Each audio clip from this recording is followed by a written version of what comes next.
Hello and welcome back to another video. My name is Robert from Mobile Burn, and today I wanted to talk a little bit about the iPad versus the Nexus 7.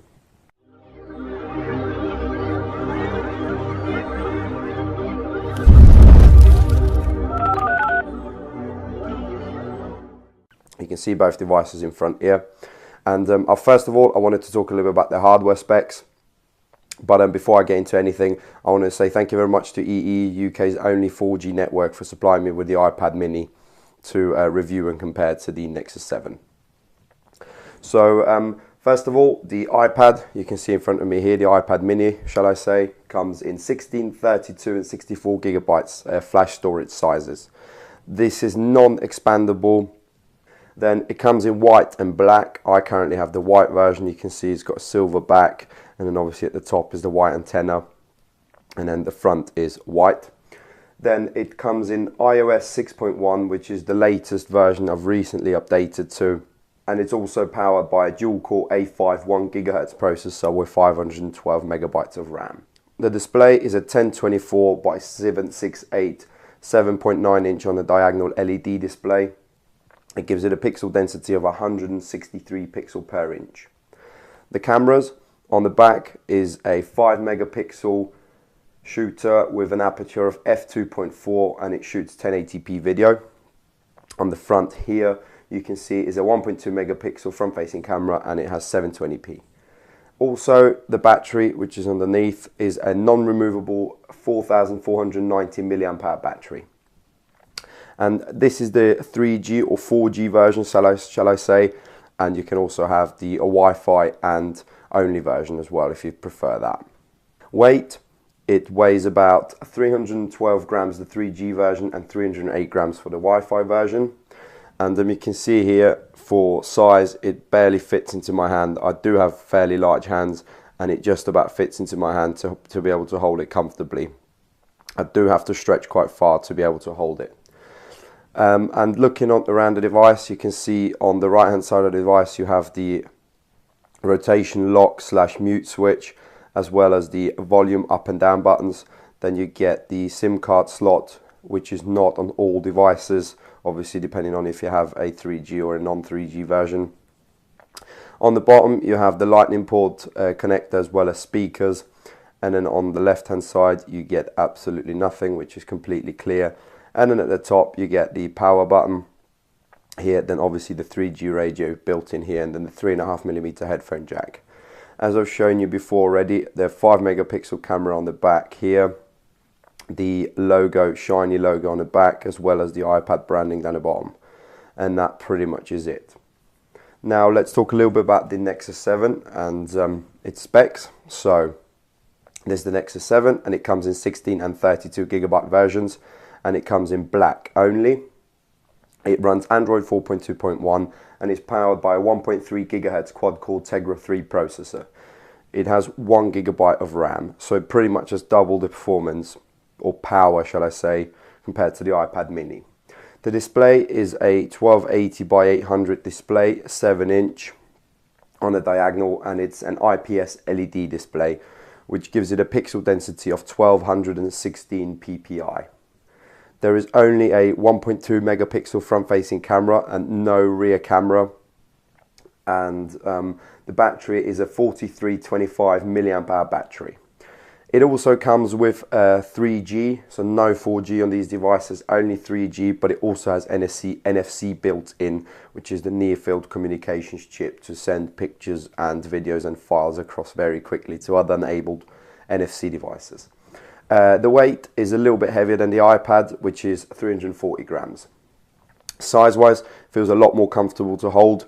It's a little bit smaller, obviously due to the 0.9 inches less in terms of screen real estate, and also the Nexus 7 is actually a 16:9 display compared to the 4:3 display on the iPad mini. Then looking at the buttons as well, so on the right hand side of the device you get the volume rocker as well as the power button here, and they're in a nice comfortable position. At the top it's pretty much empty apart from a microphone here, and then on the other side there is only the pogo pins and then another microphone. On the bottom, you get the 3.5mm headphone jack, the micro USB charging cable, the ASUS branding and the Nexus branding, and then sort of this texture back, and then the speakers right down the bottom.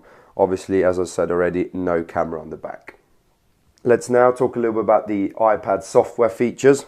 So first of all, you get presented with the lock screen, which is the same as every other iOS lock screen, just sort of slightly enlarged. You have the clock, the slide to unlock button here, and then you also get access straight to the gallery. But just going to unlock now. That gives you the standard user interface. And one thing I wanted to get into straight away is the keyboard. I really like the split keyboard.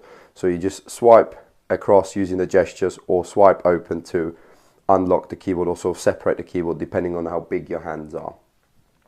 Also, what I like are the gestures you get now. So you get 4 fingers swipe up for multitasking, give you access to your shortcuts down here. So straight away all the multitasking is open. And also, if I was to open, for example, the App Store, if I wanted it again, and close it, you can use 5 fingers to swipe, sort of to pinch in and close it. Let me open it again, and now 4 fingers actually allow you to go into different open multitasking applications. So a nice feature there again, that you don't need to use the home button to get back to it and then open it, or double tap or triple tap it.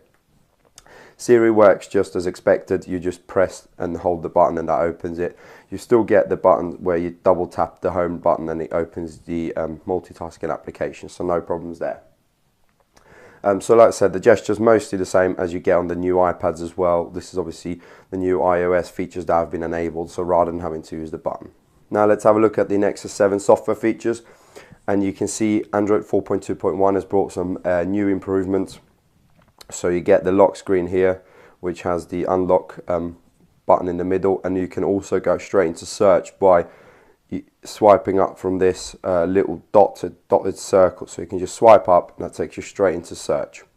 But other features include widgets that can be included onto the home screen. So you just click the plus button here, and then you get presented with all kinds of widgets that you could install on the lock screen. You can, for example, just choose BBC News, top stories, and you get presented with the latest stories on your lock screen. Here you can see the latest BBC story, which is a really nice feature, and you can just swipe across between different home screens, lock screens, and you get presented with different widgets depending on what you have installed.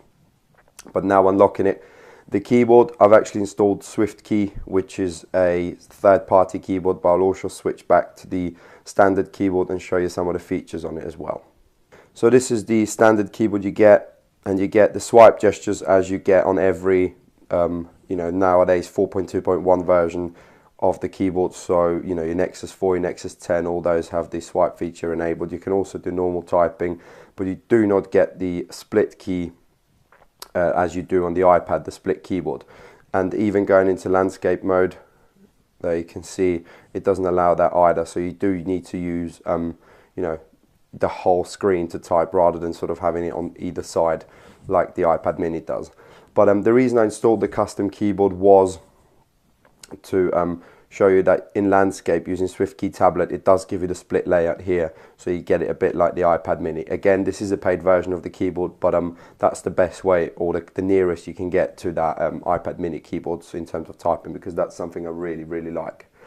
But Android, it runs its custom launchers, custom widgets, stuff like that can be installed, compared to the sort of iOS interface, which is the same as you've known and loved for years. So let's switch over to the iPad now and unlock it. You just get the usual home screens with all the buttons and the layout, and you can just add our widgets, our icons, sorry, to the home screen. You also get your navigation bar from the top to swipe. So it just works as it always has, and just apart from the icons now that you can have more in the dock, but otherwise it's exactly as it always has been. And like I said already, on the Nexus 7, you do get your widgets and stuff like that can be custom installed by just long pressing widgets, and then you go into the widget drawer here and you can install different ones. So if you wanted, I don't know, a Google search widget, you could just have it there and then straight into search from that. Now talking a little bit about the screens on both devices, the saturation on the Nexus 7 is probably not as high as it is on the iPad mini. I'll try and see if that's visible in the camera, but you can already see the colors are much more vibrant, much more visible on the iPad mini. You know, I'll try and hold them up a little bit closer and show you that a little bit better here.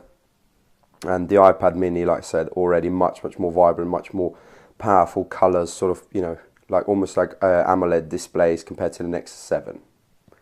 Viewing angles, pretty much the same on both devices, nothing unusable. You know, you can pretty much use the iPad to any angle you want, so most applications will work. You know, whatever features you're running, say you're playing a game which requires a lot of tilt, you know, you're not going to have any problems playing that game. The same with the Nexus 7, you can see here I can tilt it pretty fine, you can still read the text, so no problems there. Now let's compare the browsers quickly.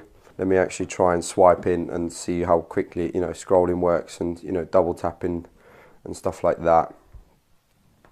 Double tapping works fine. Text rendering, no problems, really quick, really fine. You know, as you'd expect nowadays, browsers aren't really going to be lagging a lot. They're going to be working just as they're supposed to. Now let's have a look at the Nexus 7. You can see here, double tapping, swiping, you know, scrolling, all that works exactly the same. Maybe screen responsiveness seems a little bit better on the iPad mini, but otherwise, you know, exactly the same, and no problems running both here.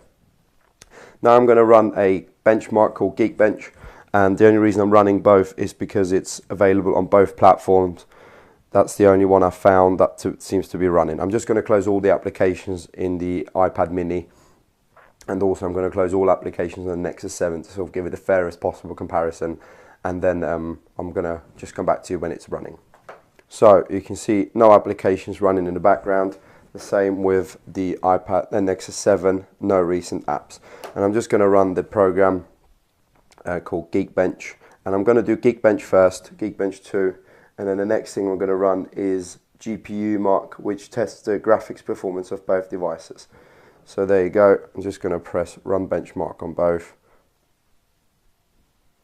and I'll come back to you with the scores once they're in. So the scores are in, and you can see it here, 1429 on the Nexus 7 and 757 on the iPad mini. You know, take these scores as you want.